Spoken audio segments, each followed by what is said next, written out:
En la segunda temporada de Beyblade, concretamente Beyblade B-Force, hubo un momento, creo, demasiado traumático para algunos en la época, cuando los animes tocaban temas más profundos, incluso dentro de la fantasía. Estamos hablando de la aparición de Seo Sagat. Y bueno, Seo Sagat quiero decir, bueno, recordemos que él descubre que era un androide. Vamos a explorar sus complejos, cómo buscaba la aprobación de su padre, el científico Sagat, y bueno, todo lo que conllevaba el sentido de su existencia, si valía o no la pena, a petición de una seguidora hace tiempo en el canal. Y bueno, un muy buen tema para hablarlo. Recordemos que él aparece como un chico entusiasta y alegre, ¿no? Tenía pues esa pasión por el Beyblade, incluso se convierte en un Blader más, estaba en las aventuras junto con Tyson y sus amigos, y bueno, muy traumático, ¿no? Un Blader talentoso, como digo, y lleno de sueños, que descubre una verdad devastadora: no era humano, sino un androide, creado por su propio padre. Cuando Seo entra en escena, lo hace como un chico lleno de energía y carisma. Era amable, educado y rápidamente se gana la simpatía de los demás. Pero también tenía un talento natural para el Beyblade, lo que lo convirtió en un rival a tomar en serio. Al principio parecía simplemente un Blader prometedor, un nuevo amigo, incluso un compañero de aventuras, como lo mencionamos anteriormente, ¿no? Pero desde el fondo había una presión. Su padre, el Dr. Sagat, que lo impulsaba a seguir adelante con un objetivo muy claro: ser el mejor. Todo cambió cuando la verdad salió a la luz. Seo no era un humano, no era un niño normal, con sueños y recuerdos reales. Era un androide creado por su propio padre para reemplazar al hijo que había perdido. Imaginemos esto: descubrir que tu vida entera era una mentira, una construcción artificial, que los recuerdos de tu infancia no son tuyos, que tus sentimientos pueden ser cuestionados como simples líneas de código. Ese momento fue un quiebre total para Seo. Lo que para otros era amistad, pasión y compañerismo por el juego, para él se convirtió en una pregunta dolorosa: ¿acaso todo lo que sentía era falso? ¿Poder realmente llamarme humano? El descubrimiento desató un trauma psicológico enorme en Seo. Surgió un complejo de inferioridad, porque sentía que nunca podría ser tan real como los demás. Nació un complejo de dependencia al buscar obsesivamente la aprobación de su padre, incluso sabiendo que lo había creado como un reemplazo. Y creció otro complejo: la rivalidad contra Tyson y los demás, como si derrotarlos pudiera demostrar que su existencia tenía algún tipo de sentido. Cada batalla después de eso era brutal para Seo. Se volvió violento y despiadado. Era una lucha interna, un grito desesperado por validar que, aunque fuese un androide, merecía existir. Pero lo más interesante de Seo no fue solo su caída en la desesperación, sino cómo logra salir de ahí.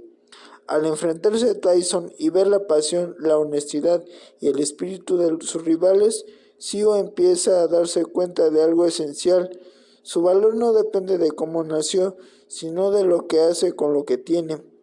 La fuerza de sus batallas y las conexiones reales que estableció, aunque su origen fuera artificial, le demostraron que sus sentimientos eran verdaderos, que su dolor, su lucha y su deseo de ser aceptado lo convertirían en alguien mucho más humano que la propia condición física.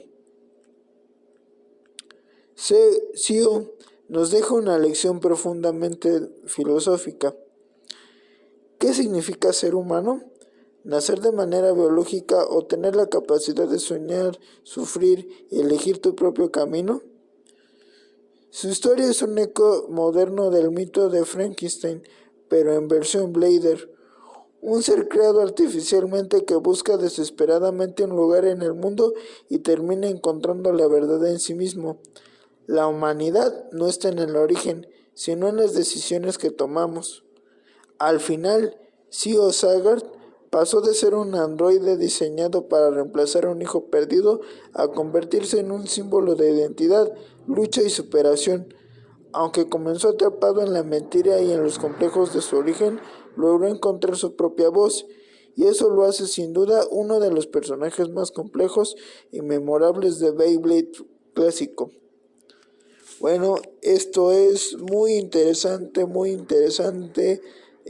para seguir analizando, para seguir comentando. Imaginen esto, como les planteé ahí en el guión que les preparé, ¿no?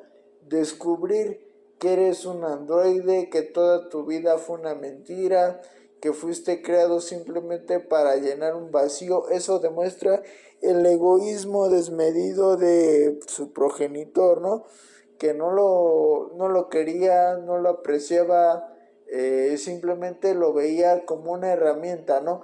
Al contrario de lo que comentamos hace algún tiempo con la mamá de Max, ¿no? Que, bueno, sí se tomaba muy en serio su trabajo, hasta comenté ahí, ¿no? Que me caía súper mal y que era el diablo y esto y lo otro, pero al menos quería a su hijo y quería pues lo que ella creía que era mejor para él, que dejara de sufrir, porque pensaba que pues lo iban a derrotar fácilmente, que era alguien débil y que pues simplemente era el bonachón, ¿no? Y no quería verlo sufrir, al contrario de lo del padre de Sio. Él solamente quería cumplir sus propias ambiciones a través de su creación, ¿no? Reemplazar al hijo perdido y bueno, hacer que su hijo se vea realizado, bueno, verse realizado en su hijo y pues fortalecer sus ambiciones, ¿no? Convertirse en el mejor luchador del mundo. Y como les digo, se vuelve un Blader brutal, con la bestia Beat que le crea. Cerberus, lo recordarán, fue muy brutal para Tyson y sus amigos. Lo que hubiera sido ver a Kai derrotarlo, ¿no? Y que la final fuera Tyson contra Kai, pero sabíamos que iba a ser Sio porque era el final boss de ese arco. Y pues la verdad es que fue bastante épico, memorable, una bestia brutal. Recordemos que eran fabricadas por la doctora K, que por cierto estoy recordando que es mi waifu de Beyblade. Vaya diseño que tenía, aunque fuera mala, la estoy recordando y era mi waifu de Beyblade. Recordemos que ella le creaba las bestias y después la terminaron despidiendo.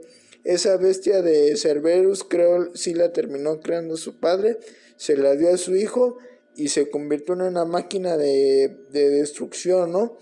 Y como les digo, se volvió brutal, se volvió implacable para buscar la aprobación de su padre y al final con el poder de la amistad, sabemos cómo se resolvían los conflictos en el anime, bueno, se resuelven, pues logra descubrir que en sí su existencia vale la pena y tiene humanidad, ¿no?